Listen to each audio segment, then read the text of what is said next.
Growing up, I always found making friends kinda difficult.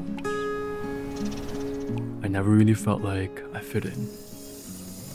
So, to deal with that, I tried to mold myself into someone more normal. Someone people might accept a bit easier.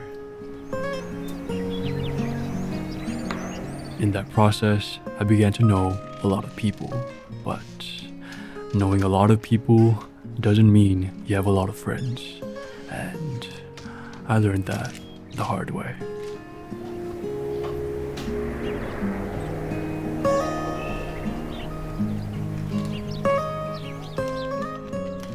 In school, I'd be around people, laugh at their jokes, and made sure I tried my best to fit in.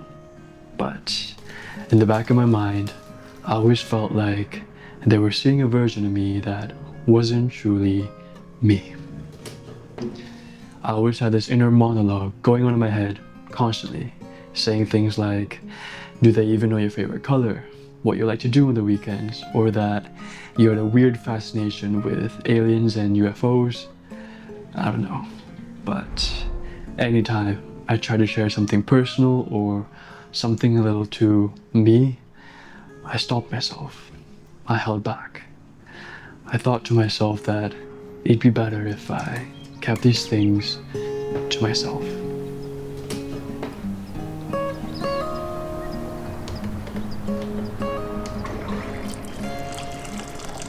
The truth is, those people never really saw me. They saw a version of myself that I made sure to be liked and to be accepted better. And I think that's the problem with trying to fit in or blend in. You end up sacrificing parts of yourself that make you unique, that make you interesting, that make you you. And for what? Just to be liked by others? Was I liked by others? Maybe. Was I tolerated? For sure. Was it worth it? I don't know. But even then, I knew something was missing.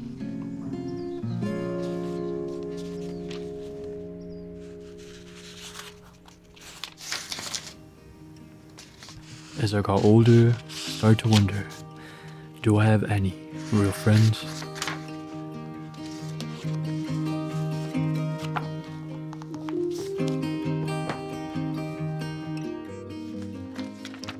So I came up with something, a 2-part test to see who really had my back. The first part of the test was simple. I'd share something bad, something that was weighing on me or bothering me. If they sat down with me and really listened, without dismissing my feelings or telling me that my problems were trivial and non-issues, then they passed the first test. I thought that if they stuck with me through the bad times and the tough times, then they might actually really care for me. The second part of the test was the opposite. I'd share some good news, some exciting news that made me really happy. And if they were genuinely happy for me too and celebrated with me even, then they passed the second test. I realized that people who celebrate your wins and don't downplay your achievements are actually really good friends to be around.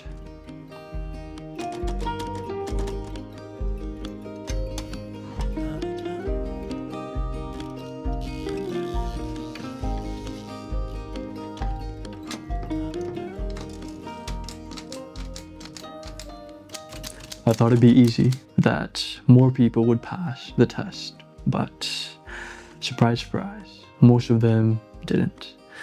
A lot of them actually miserably failed. Some might tell bad news and they brush it off completely and make me even more upset. Some might tell good news and you could even feel a sense of jealousy if I told them anything good about myself. And that wasn't good. It didn't make me feel good. I realized that at that point in my life, I didn't actually have many friends. I just knew a lot of people.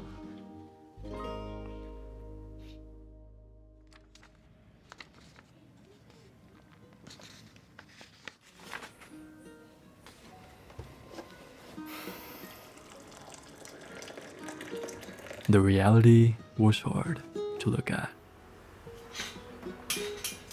It made me reflect on what friendship actually means.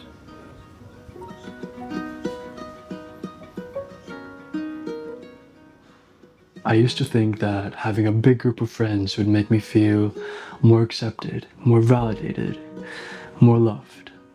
But I realized that just a handful of friends makes all the difference. I'd rather have a few people who really know me and love me as I am than a crowd of people who only know the version of me that I've made to be acceptable for them. It took time, but I started being more honest with myself and with the people I surround myself with. I let parts of myself show a little more. The fascination with UFOs, my love for certain movies, and the things that make me, me. And in doing so, I started to attract people who actually appreciated those things. Don't be afraid to show people exactly who you are. The right people will stick, and those friendships are real and true, so keep them around. Friendships, I realize, isn't about impressing others or maintaining a facade. It's about finding people who love you for exactly who you are.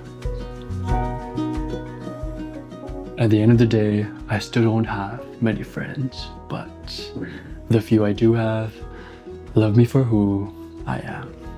And I think that's all that matters.